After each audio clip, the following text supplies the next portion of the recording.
UMD, Towson, and UMBC SJPs, and the USM Divestment Coalition for Palestine. Woo! My name is Peter, and I'll be moderating our tribunal today, along with some of my fellow organizers. As Muhammad mentioned, due to campus policies, we cannot use amplified sound, so please move up. Also, someone passed out slips with a QR code for a live stream. So if you're in the back and you really can't hear, you can join the live stream to hear a little better, hopefully. Okay. Today we have reclaimed this area as a liberated zone and renamed it the Ritaj Circle for Palestine. Ritaj Rehan moderating our tribunal today, along with some of my fellow organizers. As Muhammad mentioned, due to campus policies, we cannot use amplified sound, so please move up. Also, someone passed out answers remain blank, for a live stream.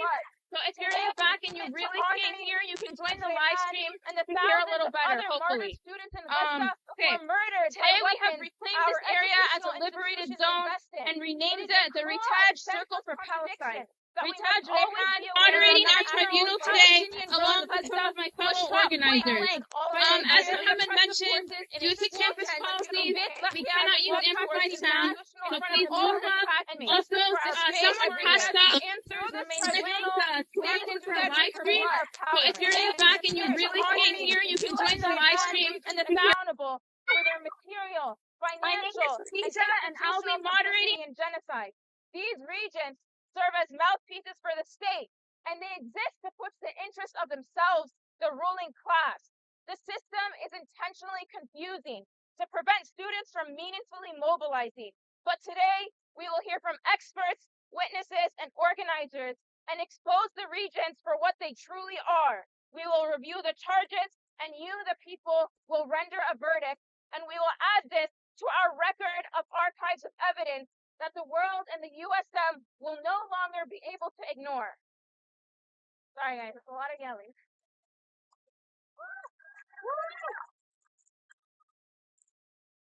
Here to ground us in our current moment within the student movement and the larger global struggle for liberation is our first speaker, Jake Rom. Jake Rom is an international human rights lawyer and participated in the International Gaza Tribunal as well as the Hague Group. Please welcome Jake Rom. Thank you.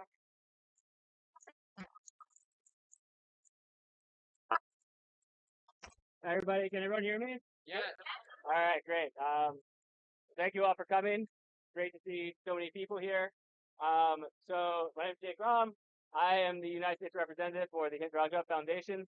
The Hind Raja Foundation is an organization of lawyers and activists. We are dedicated to pursuing offensive litigation against Israeli perpetrators of this genocide wherever. Everybody, can that means trying to have them prosecuted for their war crimes and their crimes against humanity and their genocide around the world. So many people here. So I'm Jake Rom. I am the United States representative for the Hind Raja Foundation. The Hind Raja Foundation is an organization of lawyers and activists. We're dedicated to pursuing offensive litigation against Israeli perpetrators of this genocide wherever. Everybody can. That means trying to have them prosecuted for their war crimes and their crimes against humanity and their genocide around the world. So many people here. So I'm Jake Rom. I am the United States representative for the Hind Raja Foundation. The Hind Raja Foundation is an organization of lawyers and activists. We're dedicated to pursuing offensive litigation against Israeli perpetrators of this genocide wherever. Everybody can. That means trying to have them prosecuted for their war crimes and their crimes against humanity and their genocide around So many people here. That's also acts of genocide, and it is all one unified genocide taking place across historic Palestine. It's also worth mentioning, of course, that the conditions in the prisons for Palestinian political prisoners have only gotten worse since the genocide began. Israel is and has long been one of the most prolific torture regimes in the entire world, employing things from the more routine denial of adequate health care, denial of adequate food, denial of hygienic conditions, to the more extreme acts of torture like rape, beatings, stress positions. All of this, since the genocide began, has become worse in the prisons, and it continues to become worse every single day. There's a reason why when Tufan al-Aqsa was launched, one of the core demands was the release of Palestinian political prisoners. As the martyr Walid Daka noted, The Israeli prison service is attempting to mold Palestinian consciousness, to break their will to resist through acts of extreme cruelty, and also through daily acts of smaller submission and complicities within the prison. The prison, he wrote, are the laboratory where policies targeting the Palestinian moral and social situations are tested, with the result that it is no longer clear prison ends and freedom begins. It is, of course, an immense credit to the Palestinian people, even after decades of the most abject cruelty, the most advanced forms of control and destruction, that they continue. Now, this encompasses what is occurring in historic Palestine, but Lebanon as well, we should think of as a unified front in the Zionist campaign of extermination and genocide. In the same tactics that we have seen in Gaza throughout the past 2.5 years, the mass destruction of civilian infrastructure, the targeting of aid workers and journalists, and the influx of control. Right, the Israelis are setting up outposts that eventually they hope to turn into settlements and eventually to annex as a part of the greater. It's also become clear since the most recent campaign against Lebanon that the Israelis are intending to commit a genocide against Shia Lebanese in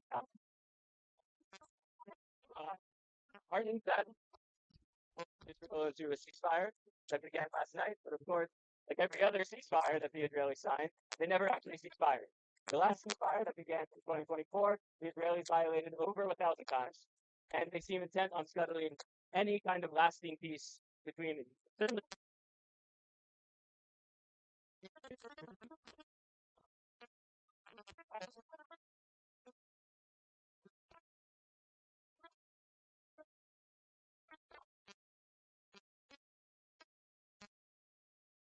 piece of violence in the West Bank and in Gaza as the ceasefire in Lebanon, such as it is, comes into effect. As Bezalel Smotrich so put it, the driving force in always has been maximum territory with minimum Arabs. Not only in Lebanon, Gaza, and the West Bank,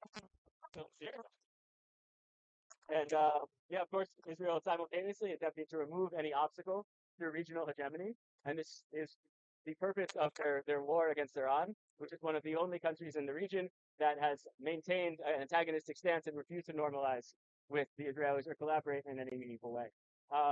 They're trying to institute, along with the United States, a new world order based on might makes right and nothing else.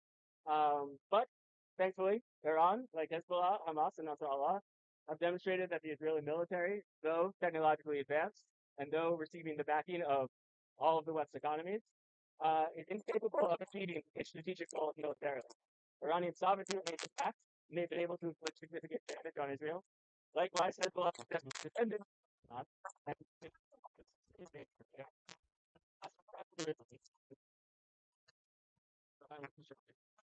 so it's perhaps worth to tell their border and fought. Now, Israel is not alone in this genocidal project. They have received from the United States and from U.S. institutions not only diplomatic cover and political support, both internally, as I'm sure all of you have experienced firsthand, but also externally. The United Nations vetoing ceasefire resolutions, vetoing resolution condemning Israeli in the form of military aid from the United States and also military support. To the point where the United States, I think, can rightfully be considered a co-perpetrator of this genocide. This includes the provision of 2,000-pound bombs that are dropped indiscriminately on Gaza, bullets, provision of guided missiles, provision of the Iron Dome, the provision of any kind of missile interceptor to protect the Israelis from the consequences of their action. All of this is complicity and co-perpetration of the genocide by the United States. It's not limited to the United States, however. I mean, countries like the Netherlands export military dogs for the use in the prisons and in Gaza. The UK is flying spy drones over Lebanon and Gaza to support Israeli missions. The Germans are the second biggest arms supplier after the United States to Israel. And of course, this boils down not just to the state level, but as you all know, to the institutional level. Your institution here, like so many institutions around the United States, are materially invested in supporting this genocide. They have invested their money, their endowments, in the arms manufacturers who are creating the weapons that are killing the Palestinian people. There's a case from the Nuremberg trials after World War II in which the defendant, Bruno Tesch, was tried for supplying Zyklon B to the Nazis, the chemical that they used in the concentration camps. And his defense in the trial was, well, I didn't intend to support the murders. I only wanted to make some money. And of course, the judges at the tribunal said it doesn't matter that you only wanted to make money, because the only way that you made money was for the killings to continue. And so, of course, you supported the killing because that is how you turned a profit. And that is the same thing for all of these institutions here in the United States that might not have an ideological interest in the death of the Palestinian people, but their financial interest is such that they have become identical. And that cannot be an excuse, just as it was not an excuse afterwards. And of course, this is not just a moral complicity in genocide, this is also a legal complicity. In 2007, the International Court of Justice held in a case involving the genocide in Srebrenica that every state around the world, as soon as the possibility of genocide, every state has to take all means available to them to prevent the genocide from occurring. Now, of course, it's not an excuse that their means alone would not prevent the genocide, because if every state actually encountered a genocide would end, right? And so countries are violating ICJ ruling, they're violating international law, and the people who are authoring these resolutions in the United Nations, or who are blocking the resolutions in the United Nations, the arms dealers who are sending the weapons, these people are not just in violation of international law, they are criminally responsible for aiding and abetting genocide. They are criminally responsible. And as yet, they have not been held to account, but that is precisely what we are working on. I'm feeling sick, so if you can't hear me, just let me know and I'll try and speak louder. Thank you. Okay. Good afternoon, everyone. I'm honored to be with you here today to convene this tribunal. I'm Anthony from the International League of People's Struggle, or ILPS, a global alliance of people's organizations and movements united in struggle against our common enemy of imperialism. As a participant in the ILPS's 2025 International People's Tribunal on the US-backed Zionist occupation's war of forced starvation and ecocide in Palestine, I will be delivering the introductory remarks on the significance of this tribunal that we're convening here today. In the words of Palestinian poet Sami al-Qasim, "You will not break our depths. You will not defeat our longings. We are the final verdict. We are the final verdict." This statement is what the Palestinian people have demonstrated across decades of resistance. We are here as part of the mass movement of millions that have mobilized to take the streets, to take to the seas and break the siege, to take action against any target complicit in the genocide and colonization of Palestine, and this is why we've convened this People's Tribunal. All of these are stepping stones in a global movement that will help bring genocide, settler colonialism, and apartheid in Palestine to an end. People's Tribunals for Palestine are a documentation against the colonizers waging war on people's memory. It is a refusal to wait until genocide and ecocide is legally acknowledged only after perpetrators have safely rewritten themselves out of the crimes. This tribunal is the act of forging another path, the path of justice by the people. Here, among doctors, lawyers, teachers, workers, and above all, people of conscience, we are tracing the path of colonial violence, we're shifting the narrative, and defying the US-backed Zionist regime's attempt to erase the existence of the Palestinian people. It gives voice to the unwavering resolve of the Palestinian people to survive and fight. The farmers who continue to save the seeds and cultivate the land, the women who cared for injured and maimed children, medical workers who saved lives under impossible conditions, and documentarians and journalists who dare to tell the stories of the people. Today, we will be convening a tribunal with a judge and a jury to rule on a verdict after reviewing testimony from witnesses, proving the guilt of the accused USM Board of Regents, or Board of Butchers as we call them, for the charge of complicity in genocide. At the closing, we will review a verdict that will serve as a call for us to act, to bring justice into reality. So today's tribunal is part of a long history of people's tribunals. I will be sharing about the tribunal that ILPS convened and that I attended in 2025. So this was the International People's Tribunal for Palestine, convened in Barcelona, to hear the grave violations of international humanitarian law arising in the context of the ongoing genocide, ecocide, and acts of starvation against the Palestinian people. It came as the Zionist occupation forces kill more Palestinians every day, refuse to let in aid, and commit other deliberate violations of the Gaza ceasefire signed over a month earlier from the time that the tribunal was held. It is a testament to the unbreakable will and steadfast resistance of the Palestinian people, asserting in many ways the justness of the struggle of the Palestinian people to resist. It drew on the legal precedents such as the Algiers Declaration on the Rights of Peoples and the United Nations Right to Development to assert the right to resist under international law. This is the first international tribunal to focus on the charge of ecocide, which is the widespread, long-term, and severe destruction of the environment, carried out with the knowledge that the destruction of such will render life impossible for the affected civilian population. The witnesses laid bare how the Zionist entity systematically perpetrated genocide, ecocide, and forced starvation in the ways that are interrelated and mutually reinforcing. Their brave testimonies expose the deliberate and systematic killing of Palestinians through direct bombardment and the intentional destruction of food and water systems and the natural environment necessary for survival. These acts constitute violations of international humanitarian law, including the Convention on the Prevention and Punishment of the Crime of Genocide, the intentional destruction of the natural environment, famine and starvation resulting from this destruction, the widespread long-term and severe effects on the environment of these attacks, and willful destruction and willful damage of Palestinian cultural and historical heritage. And I'll go ahead and just say, this tribunal found that the U.S. and Zionist entity are completely guilty of these crimes. This is what is so clear to us, right? And this is why we're convening this tribunal here today as a step towards action. So why convene a people's tribunal if international bodies like the UN and the ICC exist? I'll share a quote from someone who provided testimony, Razan from the Arab Group for the Protection of Nature. She said, "International law is not failing. It is functioning exactly as the self-declared imperial victors of World War II intended, stabilizing colonial power and sanitizing their crimes.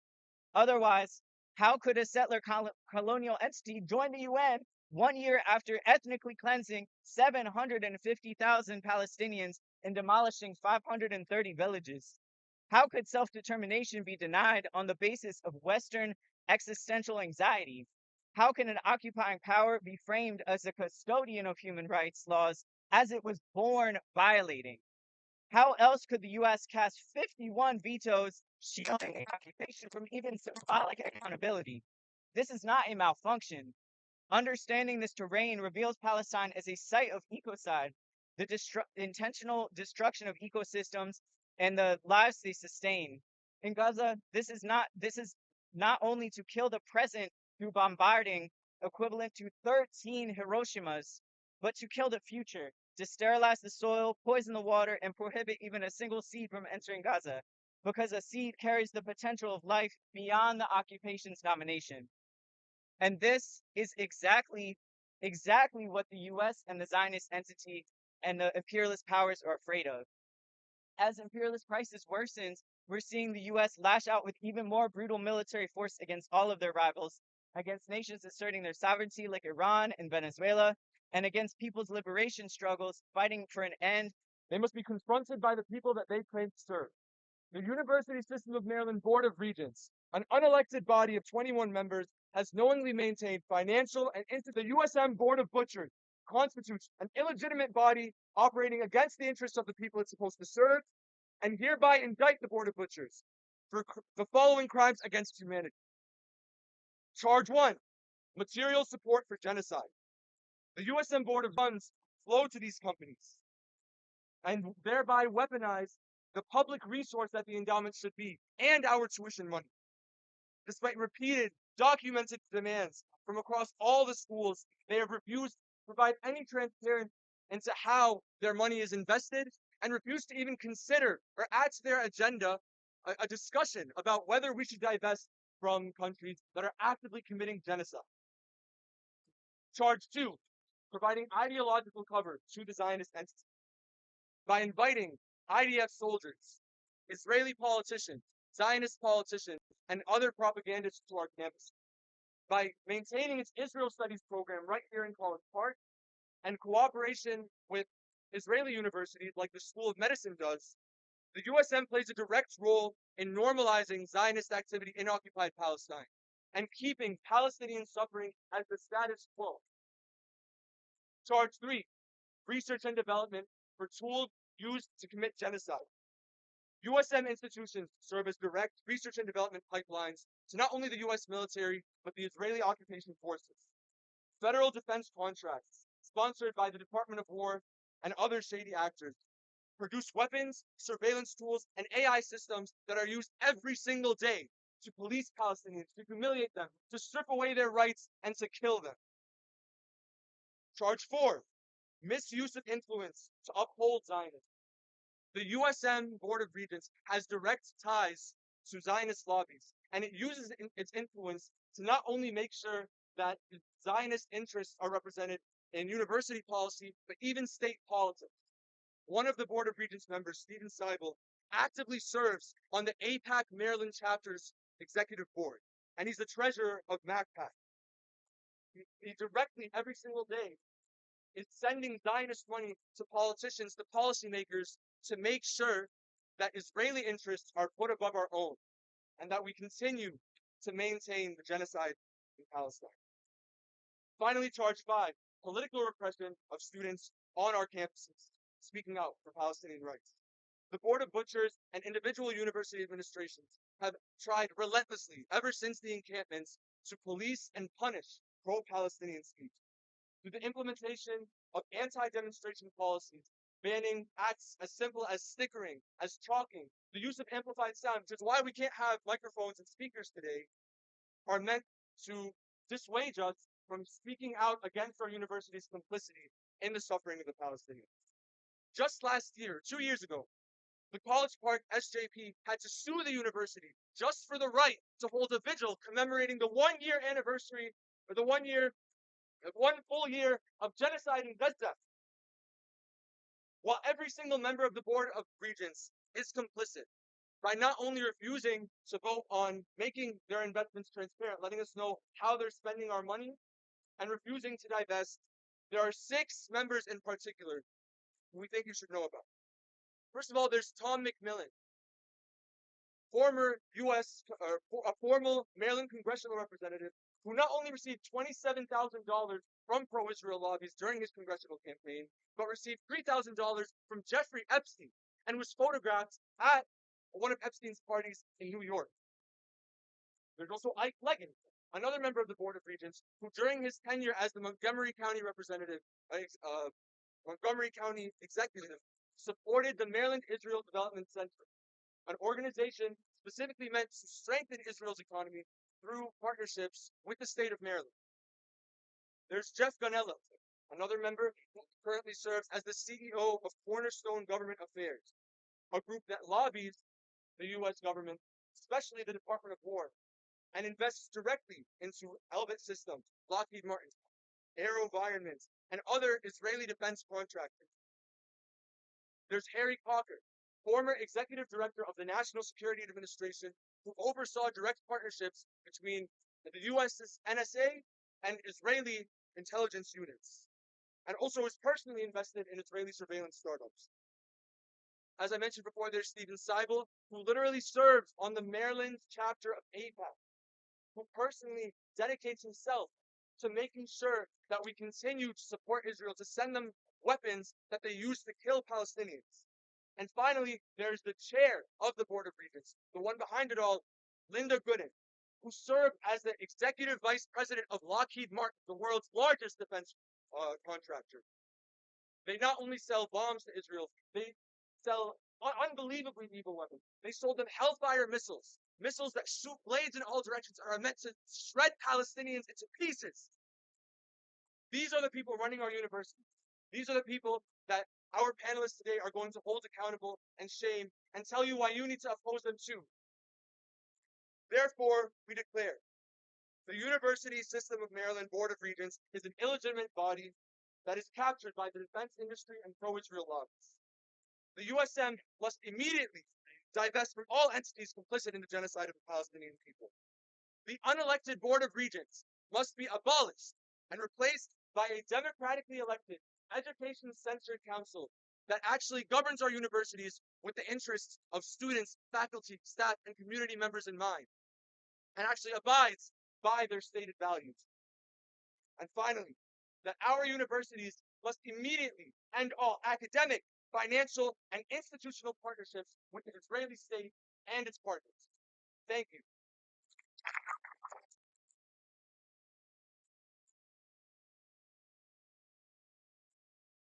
Thank you, Muhammad. That was very well said. We will now commence the analysis panel portion of today's People's Tribunal for Palestine. I am honored to introduce our three experts. Thank you again to Dr. Zakaria. Our next speaker, Petros, is a coordinator for Black Alliance for Peace, a Baltimore citywide alliance. Black Alliance for Peace seeks to recapture and redevelop the historic anti-war, anti-imperialist, and pro-peace positions of the radical Black movement. Here to speak on Pop City and the militarization of our universities, please welcome Petros.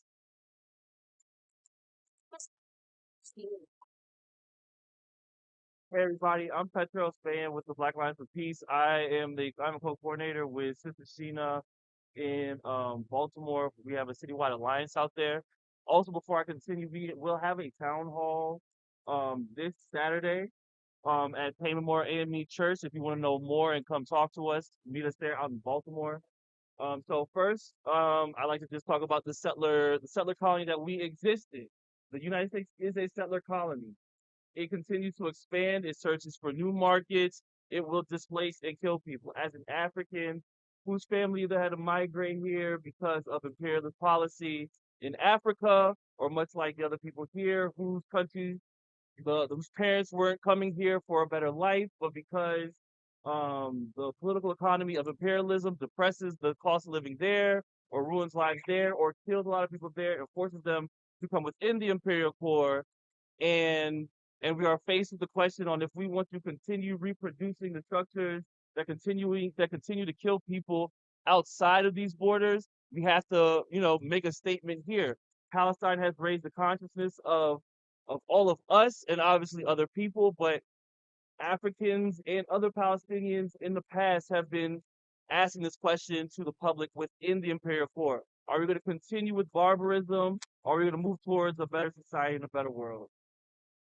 Baltimore. If anybody here has traveled through Baltimore City, they can see the boarded up houses. They can see the terrible roads, or as the U.S. would call the infrastructure, and they would also see people on the streets struggling, trying to make a living or live a life. I'm sure we all know. Also, Biden, the previous president, had rested on his laurels of being an infrastructural president, and also Trump and his Department of War. Same conversation, same question. It's imposed upon us. Are we going to continue the U.S. settler colony and its practices internally and externally? Because the genocide going on in Palestine is also going on in Africa, is also going on in Central South America, as places are barricaded. There are big, gigantic boats and ships stopping goods and health, life-saving resources from getting onto islands or other countries. Nicaragua is also sanctioned. So again, I really want to reiterate this question to us. This isn't just a spectacle or a show. This is how we begin the practice of tearing down the settler colonial empire that is the United States. Now, that is a heavy question, but the only way that we can stop the genocide going on in Palestine, and not just the Zionist entity of Israel, it is doing our part as a global community at stopping the U.S.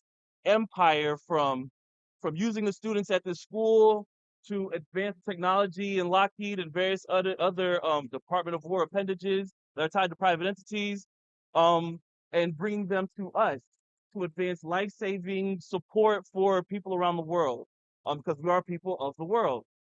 I'll bring it back to Baltimore City. Baltimore City, there was a $330 million proposed cop city that was going to go across Coppin State in a neighborhood. So they were going to increase the prices of those houses, or just kick those people out, or offer them a sweet deal to get out of their houses.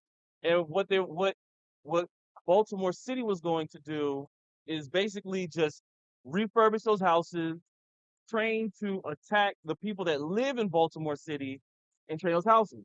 What they were also going to do is create a partnership with Coppin State to continue going to that school, probably get state funds or federal funds to go there and beef up Baltimore City police. Um, but stepping outside, uh, and we've all seen the advertisements on police cars to hire more police. You would need a high school diploma, probably be big and strong, and you could work for police, or you could work just like the police here or the security here, get hired, and then you would have a gun, and you could either take a life or not give life. Those are only two options you got as a police officer. But you could work and be a police officer. Again, the reproduction of the mechanisms within the U.S. Imperial Corps reproduces this type of violence. Baltimore City, predominantly African, is in dire straits. Those people are organizing. Those people are participating in a broader struggle.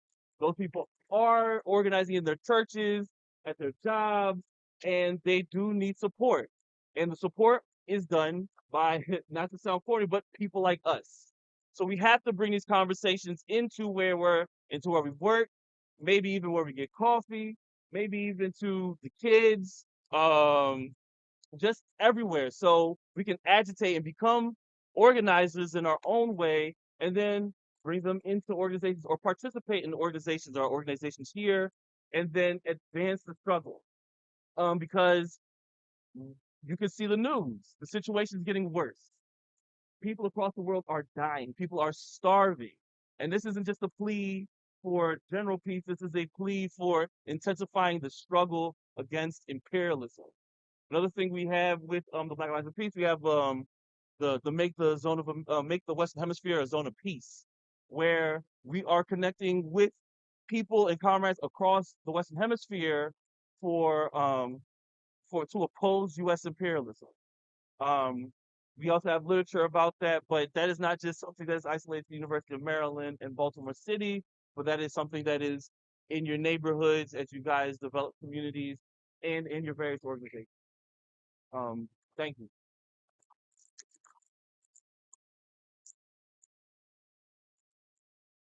Thank you, Petros, for your analysis.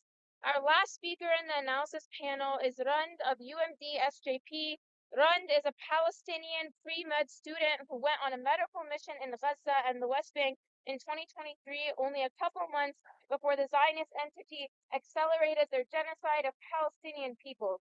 Please welcome Rund. Woo!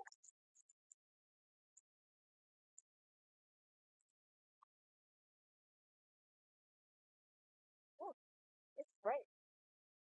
Wait, can I get my glass? Yes, go fast. Sure.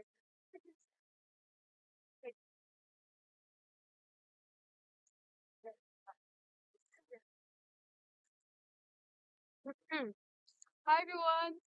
Hi. Hello. Hello. Okay, so as Khadija said, I did a medical mission. I was in the West Bank and in Gaza. I spent about a week in Nablus and then a week in Gaza from July to August 2023. So in Nablus, I had the honor of working at Rafidiyah Hospital with the Palestine Children Relief Fund. And then in Gaza, I worked at a Shafat Hospital through Frederick Scientific. At the time, I thought I understood what I was walking into. I mean, I heard the reports, I read the studies, or yeah, I saw the statistics, and I knew what the healthcare system was strained, but I didn't really understand, and I couldn't really understand like how bad it was and what it feels like to practice medicine in a system where it's built not to support you.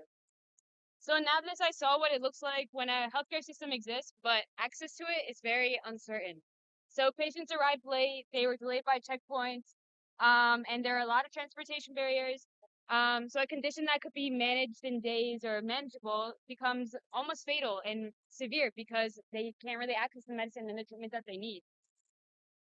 It wasn't always the disease that made the outcomes worse. It was mostly like trying to access the care that they need that made them more and more sick. So even in that, there was a lot of resilience within the patients and within the physicians. The physicians worked within their constraints and they did everything that they could. and knowing that their conditions were shaped more by the forces beyond just the clinic and the disease itself. Then I entered into Gaza. Before October 7th, the healthcare system there was already very fragile. It wasn't broken necessarily, but it was stretched to its limits. So access to the specialized care was limited. My team and I, we brought everything with us. We brought some anesthesia. We brought in some like sterilization stuff. We brought in some like scalpels, like things that you would normally think that you would have if you're gonna go into surgery. But in Gaza, it wasn't available. Like they didn't have any of that stuff. The system was still functioning with what they did have. Their access to water, their access to electricity was not also like guaranteed. Like we would be going in surgery and then the electricity just cuts out. And how are you gonna do surgery with no electricity? Well, as an American doctor, I'll be like, I'm not doing this. But as a Palestinian, like a doctor from Gaza, like that's something that they face on a daily basis. So they knew how to manage it. They knew what to do, especially with like sterilization. Like you're sterilizing your tools and utensils and stuff like that. Like you don't have access to water. How are you going to sterilize everything? Well, again, to somebody that's not from Gaza, I was like, well, like, I'm not going to do this. It's dangerous. But to them, like, they had their own techniques. They had their backups. They had their resources that they could do, like, despite all of that. And despite everything, like, there was still operating rooms. There were still a bunch of teams. There's still lots of coordination between everybody. There was effort, and that was the most important thing. And inside that effort was a system of people who refused to let the whole system collapse. So in just 1 week, like my team and I, we did about 70 surgeries. And what really stayed with me was not just the number of surgeries and the number of patients that we met. It was kind of the rhythm of the hospital despite everything. The constant motion, the quiet kind of urgency to get things done, the way that people knew exactly what they needed to do and what needed to be done, even when the conditions were horrendous and not that great. The people that I worked with there, they weren't just medical professionals, they were like architects of reconstruction. So they pieced together like shattered bones and repaired torn flesh, but they were also trying to restore something else and something that was less visible, like stability, like dignity, independence, and a sense of life that could continue going on despite everything that's going on. So they worked in a system that asked more of them than it should have, and still they gave more than what was expected of them. They should have known that the system might fail them at any point, and still they chose to stay with their patients and they chose to refuse to leave them despite, being faced with like horrendous like conditions. So that kind of commitment is something that I had never seen before, and it's something that I still carry with me today, as I apply to med school. And when I left Gaza, I carried those images with me, but I didn't really understand how quickly everything would change. I came back to a world where life continued as normal despite everything. My classes resumed. I went back to school. I had assignments. I had conversations with friends about it. And then October 7th happened. And then a month later, the hospital that I worked in was bombed. And then they were sieged. And then what had been in fragile system became like not even functioning anymore, and something like entirely, like completely collapsed. So by May 2025, the World Health Organization described Gaza's healthcare system as being at its breaking point. The hospitals that once operated were no longer able to function, and the entire facilities were destroyed or inaccessible, and only a fraction of the hospital beds remained for a population of over 2 million people, and also a population that was facing bombings and genocide. Like, you don't have enough hospital beds, you don't have enough resources to treat them, and yeah. The conditions I know that I worked in were almost unimaginable. The patients could not reliably reach the care that they needed. The doctors could not safely provide it. Surgeries were performed with limited resources and supplies. There was inconsistent electricity, like they talked about, constant uncertainty. And then the care didn't just become limited, but it became very unpredictable. The system didn't fail all at once. It was pushed gradually until it could no longer hold on to what it had. And yet, even in that, the people inside, like within the healthcare system, remained and they continued. They continued to try to treat, they continued to care, they continued to show up, even as the conditions around them became even worse. When I think back to my experience on Gaza, I can't really talk about it without talking about like my mentor, Dr. Adnan al-Bursh. As you guys know, he was kidnapped and then he was assaulted until he passed away. He chose to stay with his patients despite everything. He continued to treat the patients, and ultimately that became his fate. They kidnapped him from the hospital right there and then they tortured him. So for him, medicine was never just a profession. It was a responsibility to him, and we saw that in his last days. I also think about Dr. Lulu. I don't know if you guys seen his videos on Instagram, but I also met him in Gaza. I still talk to him to this day. Alhamdulillah, he's okay. But again, it's still very hard to be in a situation, in a circumstance just like that one. While trapped there under his siege, he received a call that his entire family had been killed, 20 family members, and still he did not stop. He did not leave the hospital despite everything. He chose to continue, and he went on to build something from that loss. He founded a foundation in his father's name and created. I want to see how the 220 volts will fit on your system. They pour cold water on you. They try to sleep deprive you. They hit you, basic heating, hitting all the time for 24 days. You are shackled, your hands and your legs, and you're sitting in a stool that high for 8 hours at a time, deprived from everything.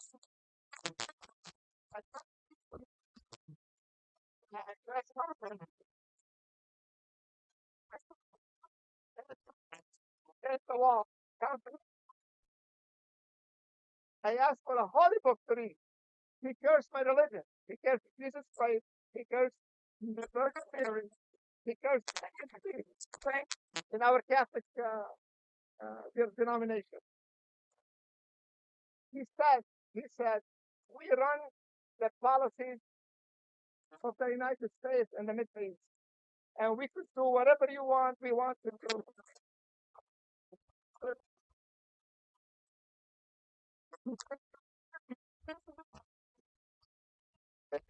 Collaborate with us. And 25 years after that, Stephen Miller introducing right now the stripping of United States citizens against people who do not go with his policy. I found out there's a lot of support and effort in this country to try to gain my release. After 24 days, the council showed up under the pressure of the organization in this country. The smell, I didn't take a shower for 24 days. The smell made the council faint. He said, he couldn't stand me in the room. They tried to make a collaboration. Said, if you are willing to work with us, we are willing to release you right now. They wanted to collaborate. We collaborated with them and spy on the American and Islamic community in Detroit, Michigan. I said, no thanks. They offered me $60,000 to do that. I said, no thanks. So this is their practice to try to get you and strip you from your psychological immunity to get whatever he wants from you. During my detention there, I witnessed the heroism of the Chinese. They try to learn the language, many languages. They go to school. They try to produce kids. They try to smuggle their sperm to the outside world so they could have babies outside the prison when they go out, when they leave the prison detention.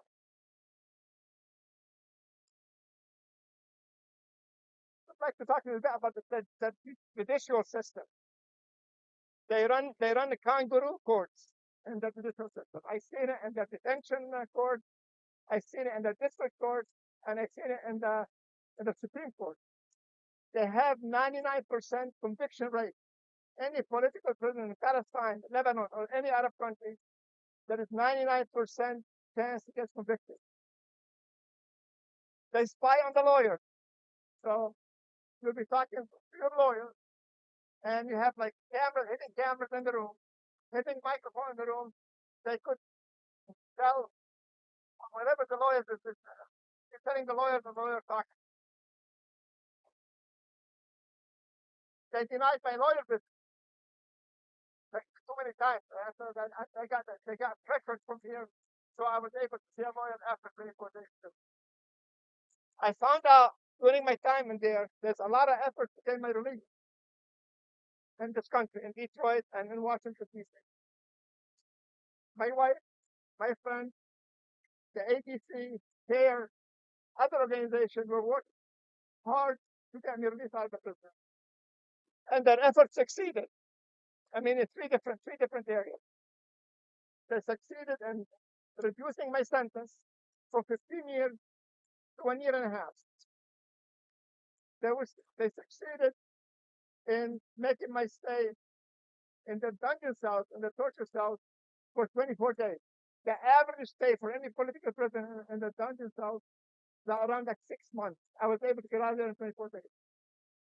The community and the organization in this country, they were able to get like $20,000 to pay for my court trial. The point I'm trying to make: activism, support, and effort will help everybody down in Palestine right now. One guy one time, if you want to feel with a prisoner, you need to stay with them one day in your imagination in that cell. And if you want to make a detainee happy, try to tell their story. That will make a whole lot of difference. For the corporate implication and the torture in Palestine, there is too many companies, starting with Palantir, Microsoft, Google, Amazon. They set up AI program and application. One of them is called GoDaddy. That's the famous one.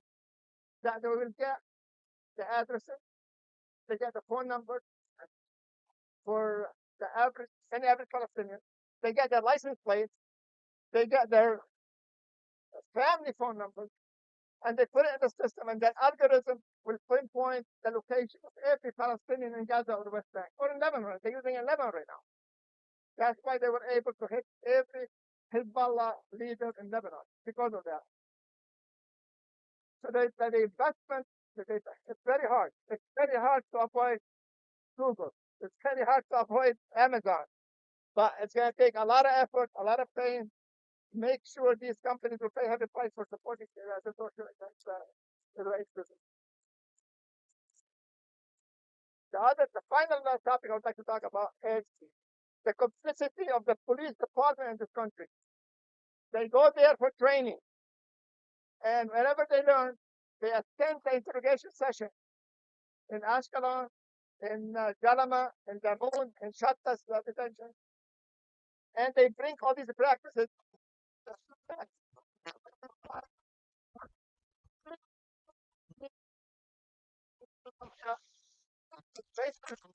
against anybody that comes.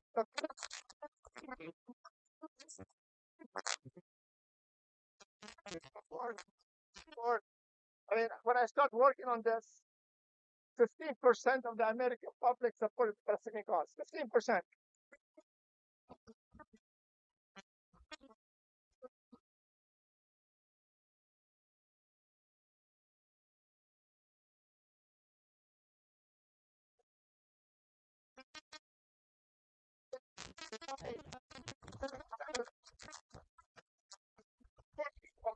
Because it's activism.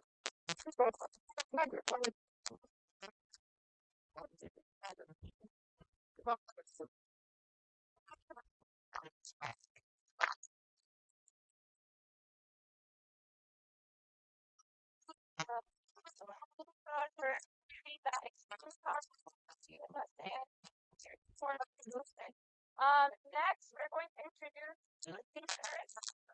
I want to introduce Philip, a student on UMD Student Government Association, studying electrical engineering, and Mal, a member of the Civil Tech for Apartheid team, which is a campaign working to end Google and Amazon's Project Nimbus, which is a $1 billion cloud computing contract with Israel that provides the military with data used to exploit and surveil Palestinians further, to subjugate them, to use in their weapons, to use in their prison system, basically to use for everything. They also refuse to disclose the extent of what these technologies are used for. So we are honored to have them both here today to speak on the system's exploitative profiteering pipeline of STEM students and the complicity of big tech. Please welcome Shub and Mao.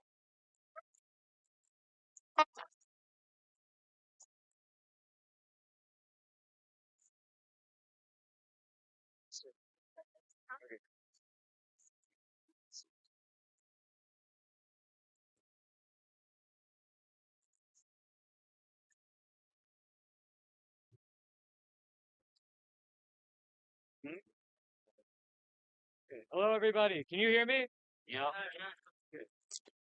We are here today, and we accuse this University System of Maryland Board of Butchers of exploiting and coercing students into working for the defense industry via three main charges. One, hosting defense contractors at our career fairs, pop-up, and networking events. Two, the glorification of the defense and apartheid industry in our buildings. And three, through partnerships with defense and intelligence companies for research and education. We'll start with the first charge, hosting defense contractors on our campus through career fairs. The University of Maryland College Park wants to use my degree to fund Israeli death squads in Gaza under the guise of professional development. I have watched every career fair hosted on campus feature the Zionist entity's instruments of murder.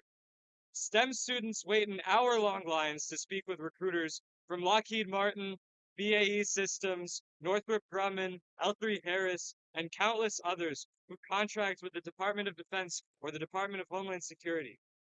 A culture of competitiveness in internships leaves students vying for defense jobs, which represent the majority of careers offered at any given career fair. Any job outside of the defense industry is viewed as undesirable for their subpar pay.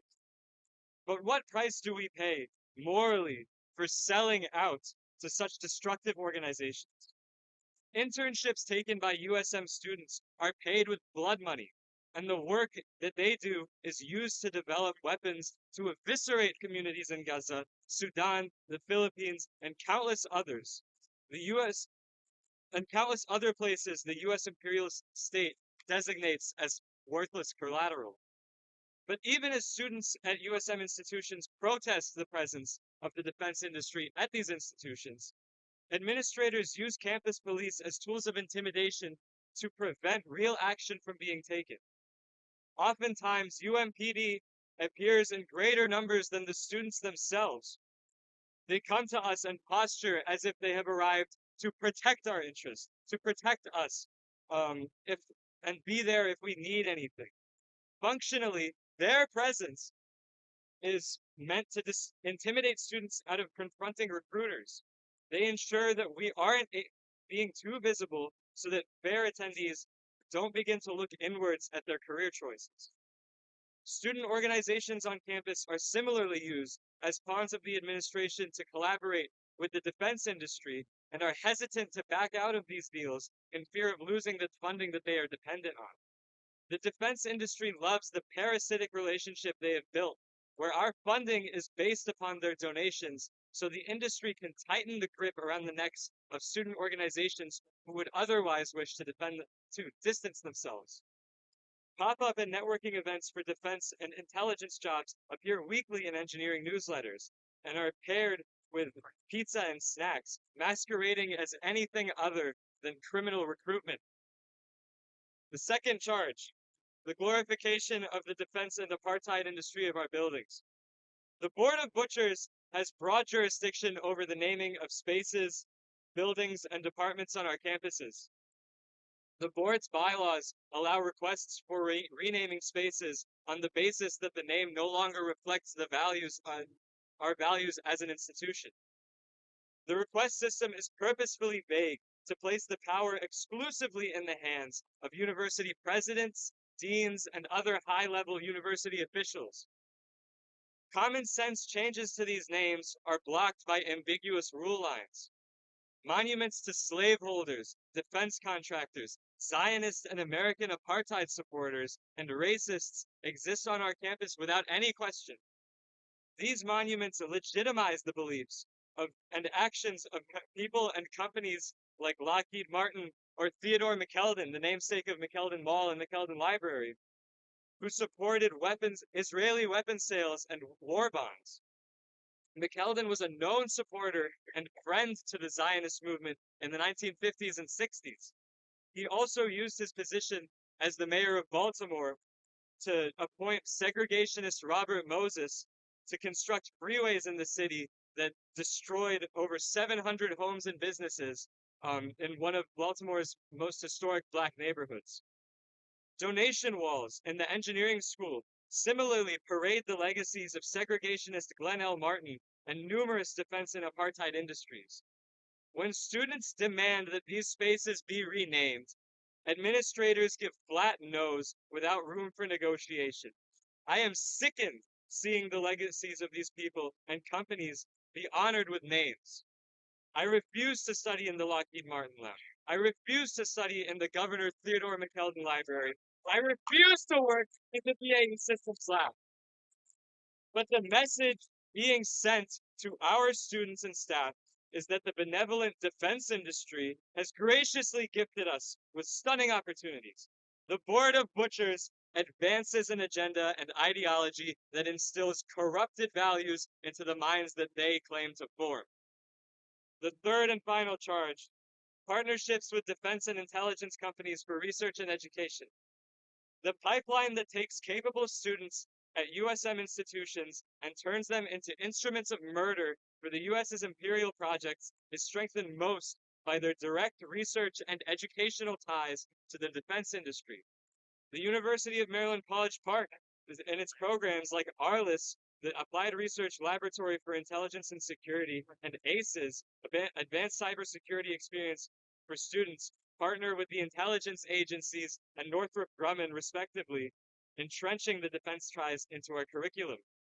Every student who participates in these programs is being groomed to shut their eyes when they see injustice. The university pretends to teach them ethics while training blindness to genocide in every other part of the program. Multiple research labs on campus partner directly with defense industry giants, handing professors, graduates, and research assistants directly into the clutches of the US's slaughter machine. On Tuesday, Arliss's headquarters opened in the Discovery District. $65 million poured into the technology and equipment. These relationships paved the way for the Johns Hopkins Applied Physics Lab, Lockheed Martin, and Northrop Grumman to be some of our largest employers post-graduation. It is unacceptable for students to be so blatantly used to advance imperialist goals. They are on trial. Hold them accountable.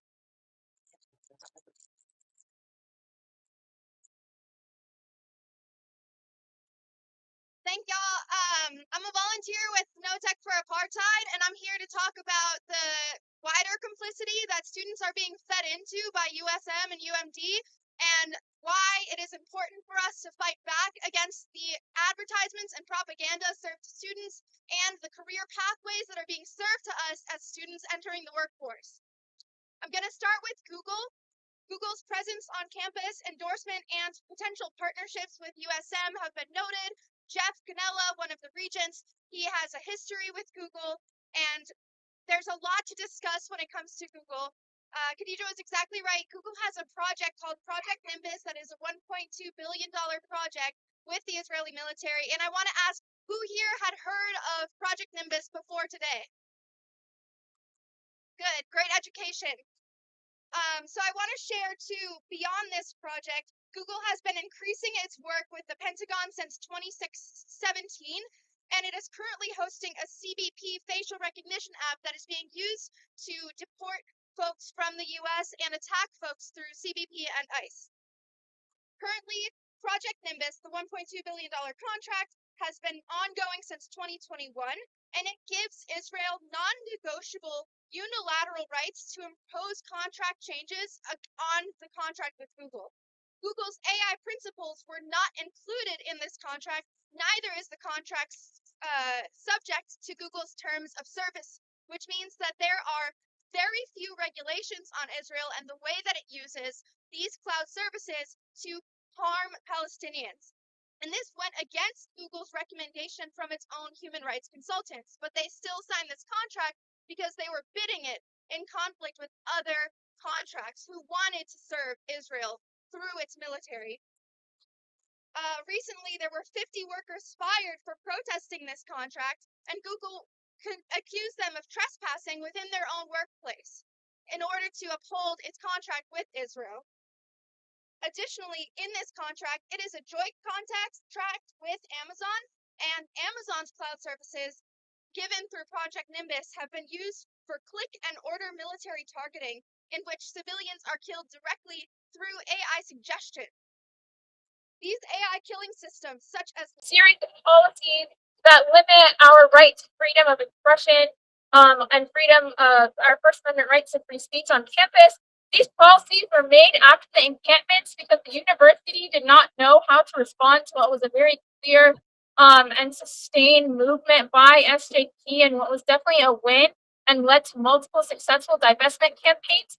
And the way that the endowment is structured and has been since the 70s, since the Reagan presidency, universities heavily rely on their endowments. And so the possibility of another successful divestment campaign after the South African ones, considering how entrenched Zionism is into U.S. imperialism, our administrations, who are not our administrations, our board of trustees and board of regents, who are not part of our administration, but rather just members of the capitalist ruling class, knew that they had to prevent us from speaking out further. And so across the U.S., we saw the launch at the same time, which proves also that these universities work together and they work and collaborate with the state to repress us. They all launch these policies. For example, today, this is hilarious to me. We had a sign tied to the tree, and they said that for the sake of the sanctity of the environment, we can't tie it to the tree. But if we look at Gaza and its demolishment, how can we also sit here and talk about the sanctity of the environment and trees and grass and whatever else? And it's just crazy loopholes meant to make our work harder, but we don't back down. So today we have a panel of 3 students from different schools across the USM. They're here to present their experiences as organizers as they face increased repression and institutionalized Zionism and examples of weaponized anti-Semitism to prevent their mobilizations. Please welcome Felix, who will be moderating this panel, and the 3 students are from UMD, UMBC, and Towson University.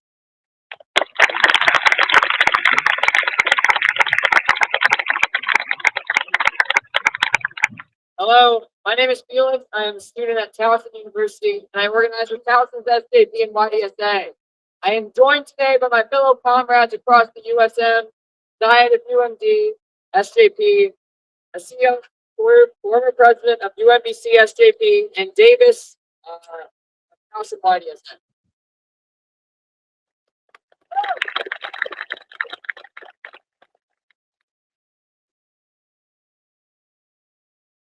So first, I have a question about Towson YDSA's divestment campaign.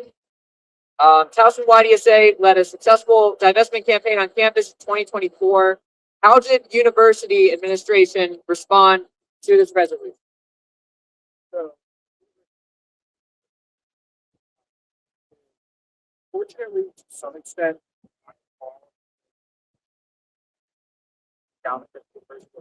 so our foundation at Towson. Speak louder. Sorry, my voice is going up. The Towson University Foundation is a private foundation, so there is an amount of administrative,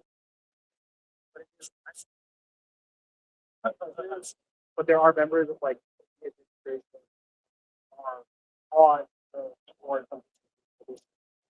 But I can say that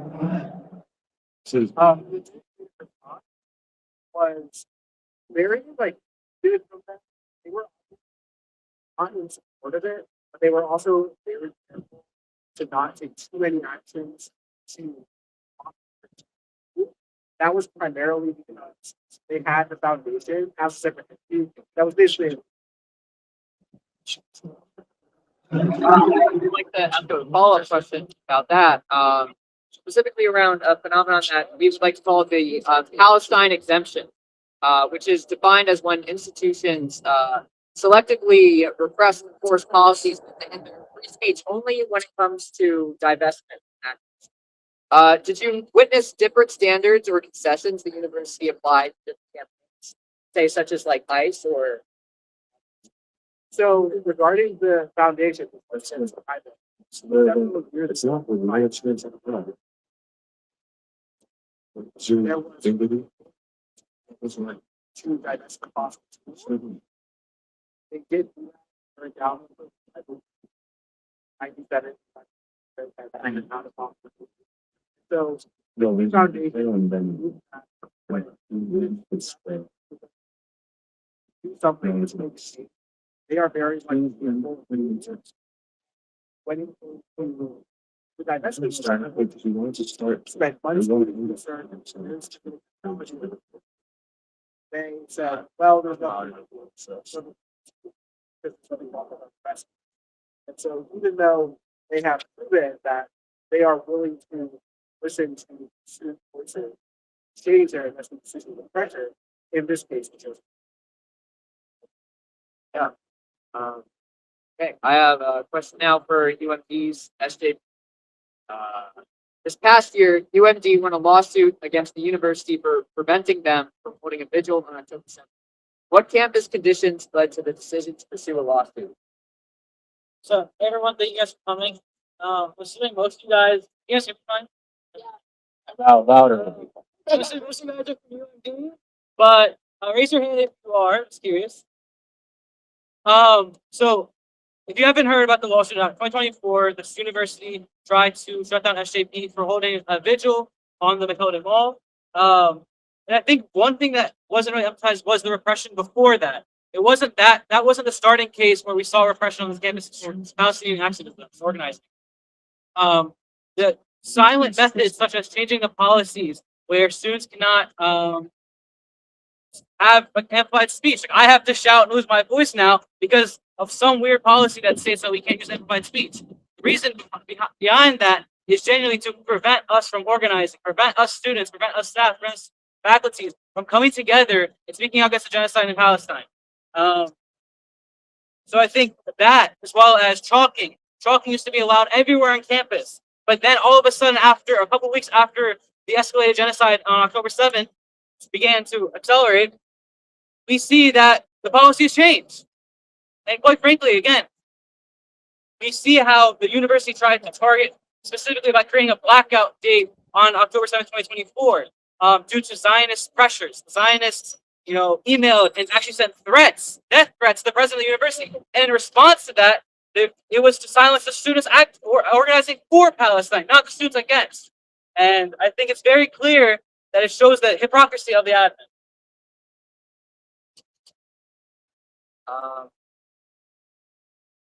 After years of failed divestment resolution attempts, UMD students successfully ran a pro-Palestine ticket for SGA, which you were and are still a part of.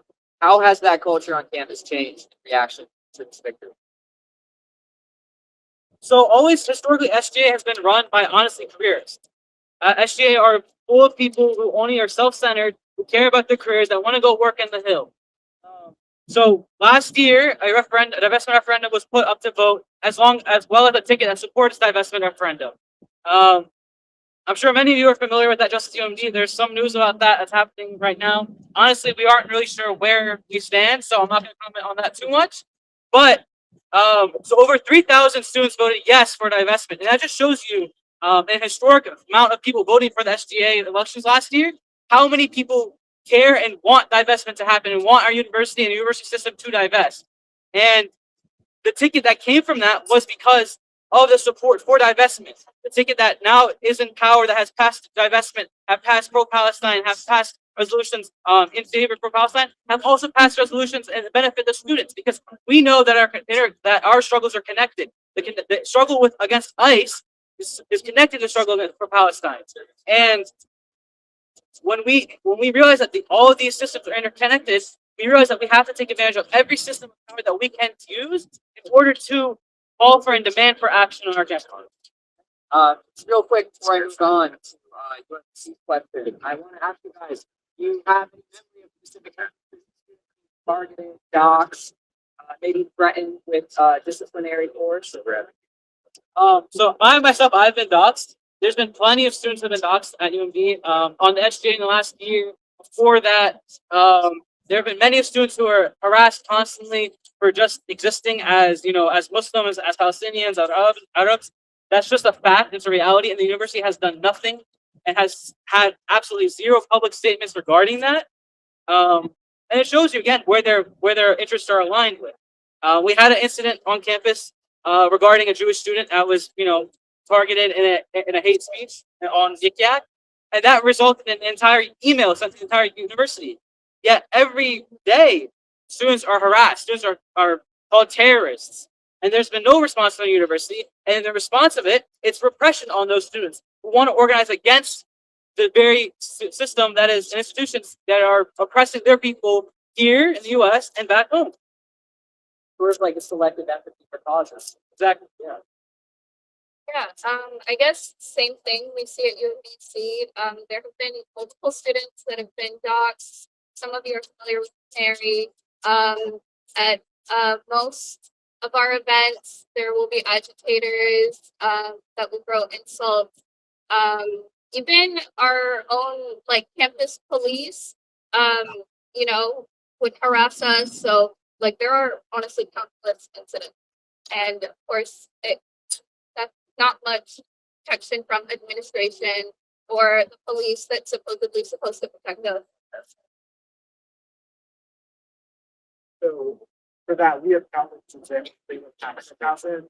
But one that I will highlight is YDSA held a rally in and after that rally happened, Dale Cardone was at the time Secretary of Education at Housing with one design students, and in that meeting, they YDSA calling for a Jewish genocide, which is obviously not true. But this claim was reported in the news by Politico for other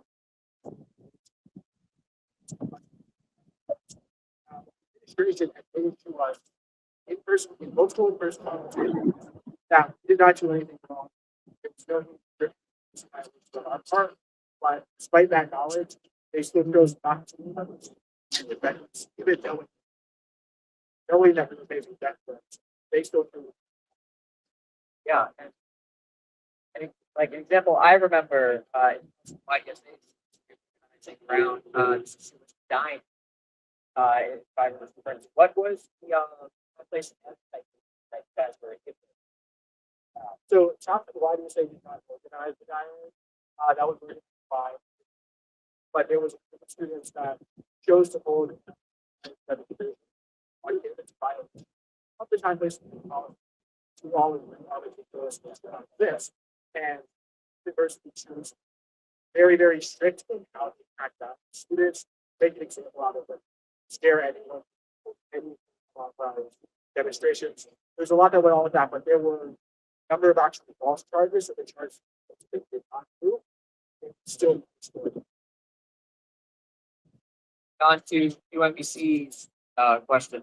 As the former president of UMBC's SJP 2021 and 2024, how would you describe your experience organizing on campus and interacting with the administration? I would say from the beginning, it was clear that our organization was treated differently. It was going to continue to be treated differently. After our campaign for divestment, the president of our university, Jared Ashby, requested to meet, and our administration continued to request to meet after that. Every time we sat down with administration, we were met with niceties. Every concern we raised, they acknowledged. At the surface, they made a commitment to look into our concerns. And after months of meeting, no surprise, none of it materialized. And we came to understand that the process, the meetings, the formal panels, they weren't designed to resolve anything. And it was designed to manage us, to give the appearance of engagement while the repression continued. As a Muslim, Arab, Palestinian woman leading the organization, it was clear that how the institution treated us was not neutral. Anti-Palestinian racism, Islamophobia operated through every layer of the university's response to our organizing. from policing decisions, their public statements, um, and and also their conduct system. When their surveillance and intimidation didn't stop us, they charged us. Our SJP was hit with a student conduct violation for peaceful demonstration. That the administration at the time had acknowledged we had every right to hold. The charges weren't about what we did; they were about what we represented. Um, Conduct processes that exist on paper to protect students were turned into instruments of political repression. And the message to every other student watching us was clear. If you organize around Palestine and then the institution would come after you. It was not an accident, it was a tactic, and it worked exactly as it intended. They drained our time, our resources. This was during Ramadan, during finals week, and we were forced to have to fight up the university's bureaucratic system instead of focusing on the actual work. And luckily, we won, and the charges were unfounded. But shortly after the charges, the university implemented a new student code of conduct, specifically targeting expressive activity. And of course, we've heard it earlier, a new time, place, manner restrictions. This is not unique to UMBC. Across the country, in the wake of the encampments and student movements across a lot of universities since 2023, 2024 and on. The pattern is identical at Columbia, UCLA, Austin. There's a wave of student organizing with visible repression that draws attention to policy changes and that make the next round of repression easier and more legally feasible. They learn to crack down on us. So, yeah. All right. So it seems that the university administration attempts to not just target the organizations and students, but students' professional lives themselves, like systematically training them and making cause like unapproachable and really a force of will sort of that. I have one more question. UMBC is ranked among the most diverse universities in the country, with the majority of students belonging to minority ethnic groups. And international students receive federal funding as a minority-serving institution. Considering the charges outlined previously, what contradictions can you speak to within UMBC as well as the USM? So I think the first is obviously the career pipeline. We heard about it earlier, but UMBC's career fair is dominated by defense contractors, military affiliated corporations, and companies that produce weapons that kill Palestinian civilians right now. These are employers UMBC has built affiliations with, and many of the international students at UMBC, students that they claim to serve, cannot even apply because of security clearances. The institution is funneling its resources towards industry that structurally exclude them. Another is the obvious institutional partnerships. UMBC holds an agricultural research partnership with Israel, the DEFCON partnership, which integrates defense industry infrastructure. When our organization raised these issues to our SGA divestment, when our SGA divestment resolution was passed, the university's response was to release a statement positioning our advocacy as a safety threat. That's what happens when our institution's financial commitments conflict with the students' demand for accountability. The last is when our members face harassment, hate speech, documented hostile conduct from campus police. Those concerns went unaddressed for months, but when there was backlash to our resolution passing, 4 top administrators, including the president, the provost, the VP for student affairs, and the chief diversity officer found time to release a joint statement, not addressing what our members experienced, but a statement that framed us as the problem. That tells you everything you need to know about whose safety they actually value.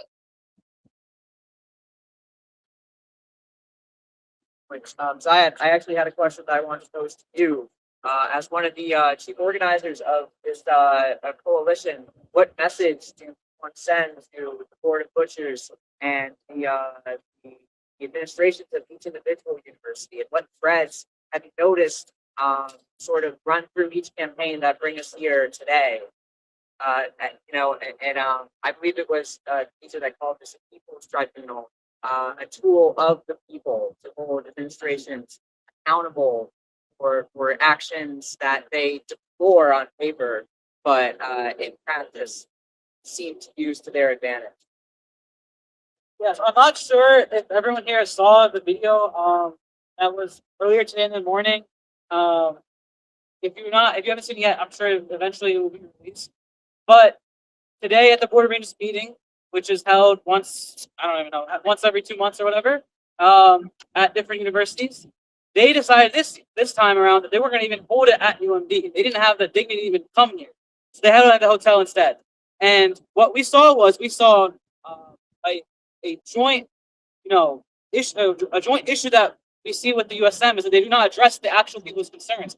We saw that the staff labor union, the graduate labor union, YDSA, and obviously USM Divestment for Palestine, USM Divestment Coalition for Palestine, all came today to address their issues that we have with the USM.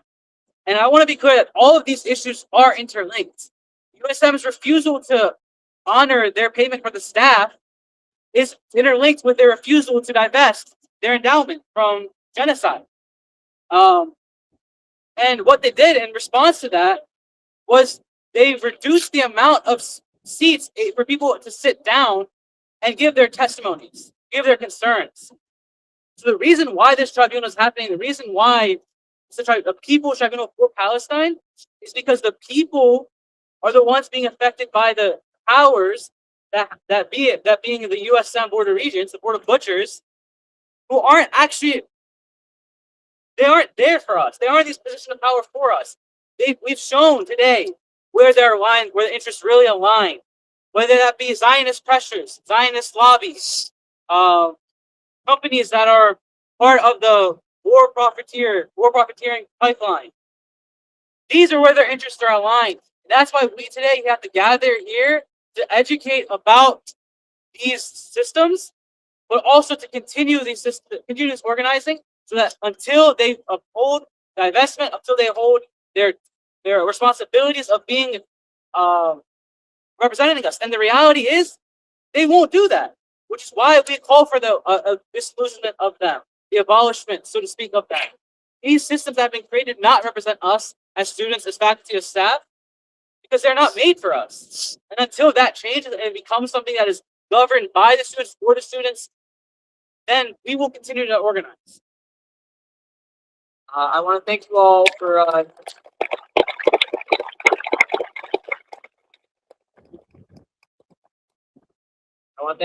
for joining with us and organizing and speaking on behalf of not just yourselves, not just your organizations, but the movement as a whole, being led by young people all around solidarity for Palestine and respect to our obligation as students and people to create a more dignified and better future for the world, starting with Palestine as the vanguard of that. Thank you.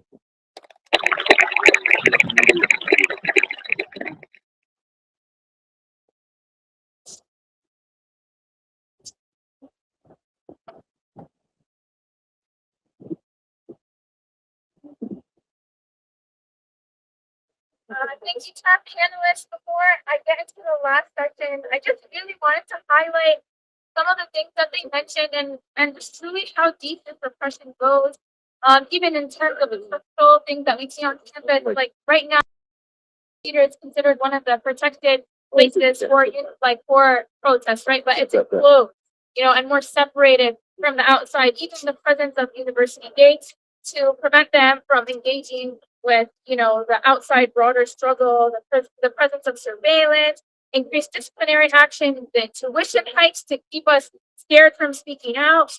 All of this is just part of it's just part of our Board of Regents response to us to repress us to protect their own investment portfolios. It's not our university presidents. They're 100% complicit because they're just listening to them, but it's the Board of Regents. So our last panel or our last testimony is Let's the Voices.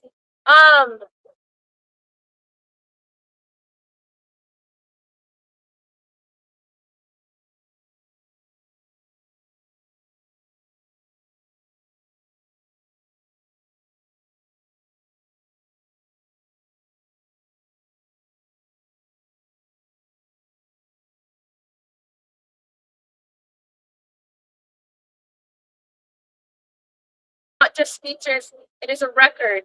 We've heard from Jake Brom, who connected our struggle here and highlighted our role that we must play in the Palestinian liberation movement. We heard from Dr. Zina, who shared the corporate actors whose profits are inseparable from the machinery of the genocide. We heard from Petros, who drew the line from Cop City to our campuses. We heard from Rund, who shared the conditions of the medicide in Gaza and the West Bank. We heard from Bashar, who survived the Zionist prison and carried that testimony for years and shared with us today. We've heard from Shoban Mao, who shared about the pipelines running from our STEM labs to the surveillance infrastructure of apartheid. And we've heard from Asia, Davis, and Zaid about the institutional repression and punishment that the USM enforces to prevent the organizing movements on campus. And lastly, we've heard from the voices of those in Gaza, the steadfast, unbreakable people of Gaza who have been and will continue to be our compass. Each of these testimonies is a thread, and together they form the indictment. We hold every single member on trial for their maintained complicity in the accelerated genocide in Gaza, the ongoing Nakba in Palestine, and the war crimes that have been committed against people around the world, from Palestine to Sudan to the Philippines, that has claimed the lives of hundreds of thousands and destroyed the livelihoods of millions. Today, we platform these stories of the USM community. Members whose testimony cannot and should not be limited to the 3 minutes that the board allots us in their rare meetings.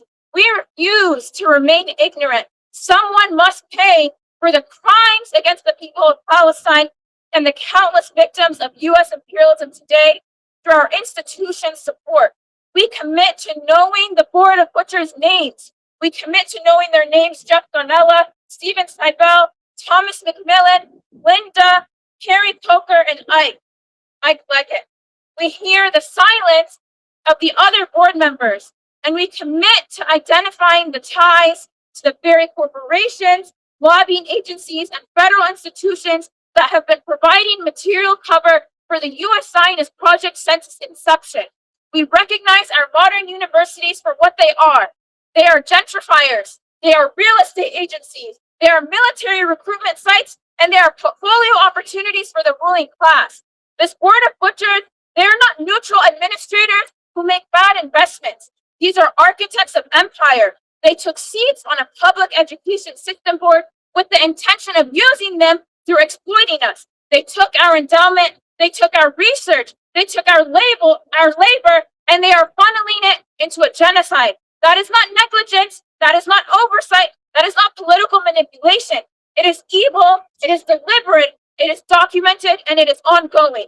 And they thought that we wouldn't notice. They thought the system was too complicated and that we would give up on trying to understand it, but they were wrong.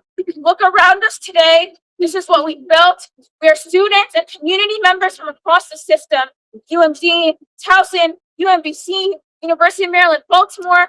All of us are here together at People's Tribunal that put the Board of Regents on trial in their own backyard on the same day that they were holding a meeting. The people have heard the evidence. The people, we know the truth, and now the people will speak. So with that, we welcome our Judge Saad.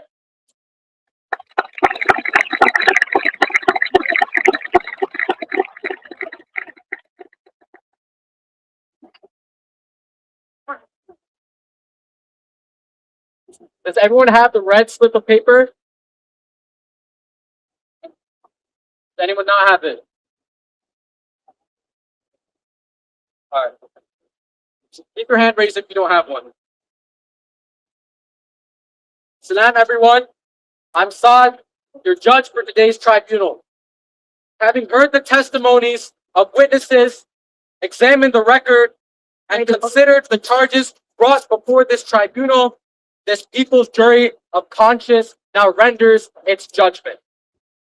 On this day, April 17, 2026, in a proceeding grounded not in state power, but in collective consciousness, we affirm that truth and accountability are not determined by a formal court. They are not determined by the Board of Regents. They are not determined by the U.S. Congress, but the right of the people themselves. Defendants, the University System of Maryland Board of Regents, stand charged on 6 accounts: financial complicity, academic complicity, military research, donor influence, institutionalized Zionism, and political repression. We have gathered as the people to indict the defendants. Today, the people will serve as our jury. Everyone has the red slip on their hands. I'm going to ask you count by count. The people, do you find the USM Board of Butchers and the system complicit in financial complicity in genocide in Gaza? Yes. Guilty. Do you find the system guilty of academic complicity in genocide? Guilty. Do you find the system guilty of being involved in military research that has slaughtered thousands? Guilty. Do you find the institution guilty of donor influence by the Zionist lobby? Guilty. Do you find the system guilty of institutionalized Zionism, institutionalizing this racist apartheid ideology?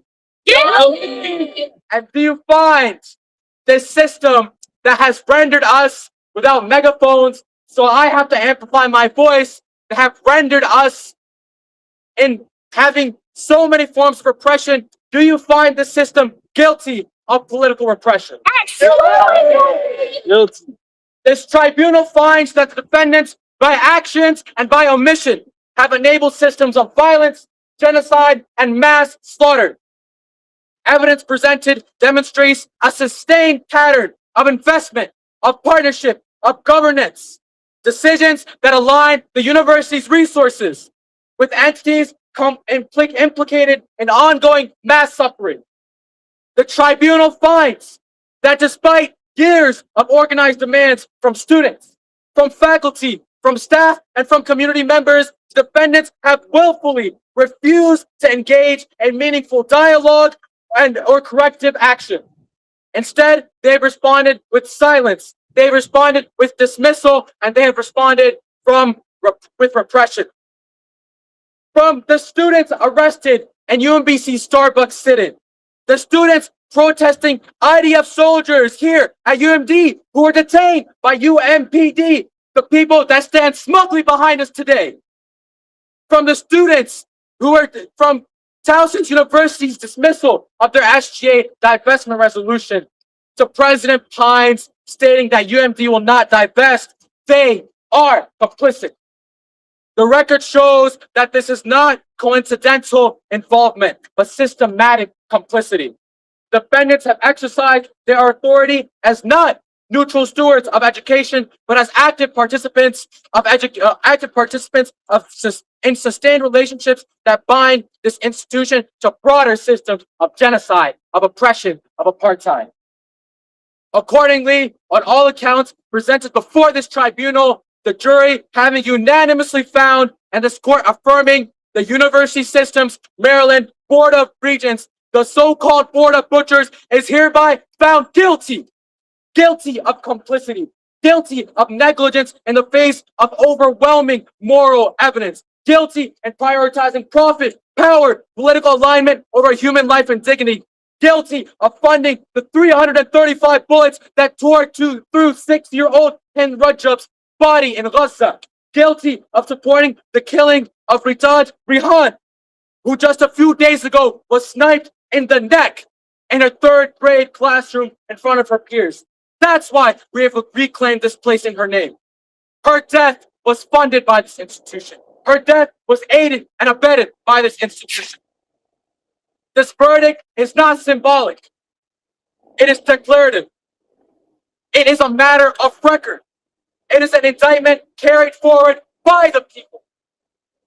Therefore, as a direct consequence of this judgment, the tribunal issues the following demands.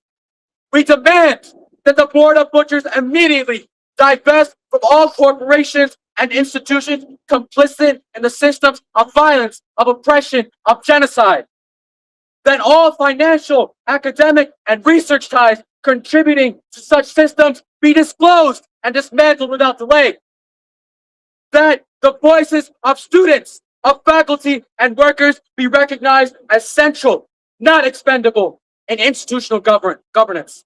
We call for the full and permanent dissolution of the Board of Butchers, an unelected body that has demonstrated sustained disregard for ethical responsibility. They cannot claim legitimacy.